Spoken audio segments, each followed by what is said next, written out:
Hello everyone and welcome back on my YouTube channel. I'm Thomas Etschel and today I want to talk to you about one of the best updates that we got this year for demand gen campaigns. I think even the best update ever. And this is called Channel Control. What it is and how to use it all in this video. So let's jump in. What are channel controls? As you know, demand gen campaigns run on networks like YouTube, Gmail, Discover, and now also Google Display Network if you opt in. We were not able to select at which platform we want to spend.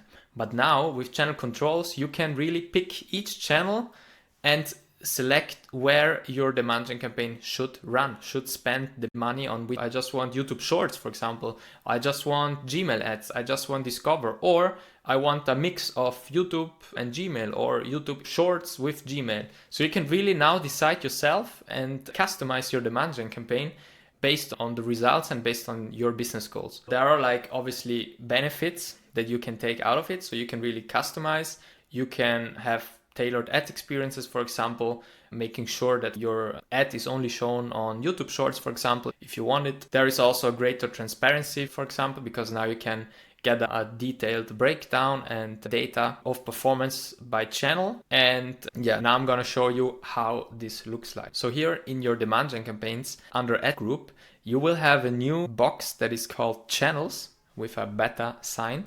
It's not available in all accounts, so that's a disclaimer from my side. It's only available in some accounts and Google will roll it out slowly. Let me choose on this part here.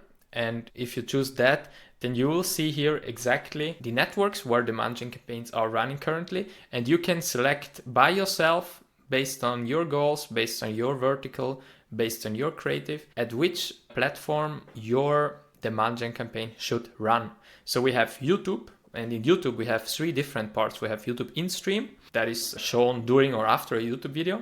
We have YouTube in-feed. Those are the ads that are displayed within a YouTube video when you watch, browse, or search feeds. And the favorite of many advertisers, YouTube Shorts. Those are ads that show on the short form video platform of YouTube, which is very popular right now. Then we have obviously the Google Discover network, that are ads that show in the Google Discover feed. Then we have Gmail ads, the ones shown within users' Gmail inboxes.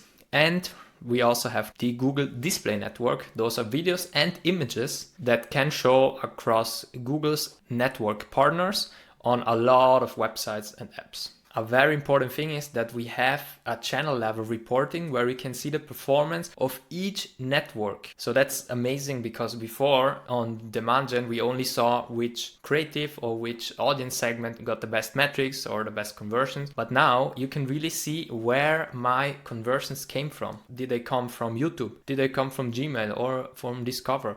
And based on that, you can then create your customized demand gen strategy. Because if you see that 50% of your conversions with a lower CPA come from YouTube Shorts, for example, then you know, okay, I'm gonna test now just a YouTube Shorts campaign on demand gen. Or vice versa, if YouTube Shorts is not working well, you have to deselect it from your demand gen campaign and put the Google Ads budget on other networks on your demand gen campaign. So that's amazing. I really love this update because it gives back control to us advertisers. And it makes the demand gen campaign a very more powerful campaign type that everybody should test. This is also a new update that I will put in my demand gen optimization playbook that I wrote for all advertisers out there who want to optimize their demand gen campaigns in the right way. And if you also want it, it's on my website, thomasetschel.com. If you want to hear more about Google Ads updates and nice features and strategies, subscribe now and leave a like or comment. Thanks a lot.